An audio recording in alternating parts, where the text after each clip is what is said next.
Cześć! Dziś mam coś dla fanów klawiatur, kotów i sushi.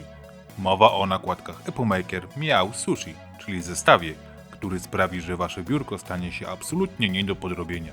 Jeśli szukasz sposobu, żeby twoja klawiatura wyróżniała się czymś więcej niż tylko dobrym wykonaniem, to jesteś w dobrym miejscu.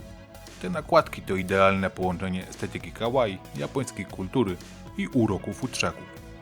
Motyw Miał Sushi to istne szaleństwo kreatywności. Koty i sushi to połączenie, od którego trudno oderwać wzrok. Delikatne kolory, kremowa biel, łososiowe odcienie i brązy świetnie tu ze sobą współgrają, a całość wygląda spójnie i estetycznie, bez cienia kiczu.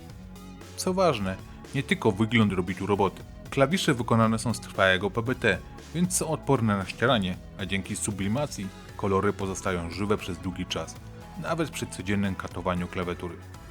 Profil MOA to kolejny plus. Ergonomiczny, lekko podniesiony z wyraźnym skokiem, co docenią zarówno gracze, jak i osoby dużo piszące. A do tego czytelna stylowa czcionka i aż 143 klawisze w zestawie, dzięki czemu pasują praktycznie do każdego układu, od 60% do pełnowymiarówki.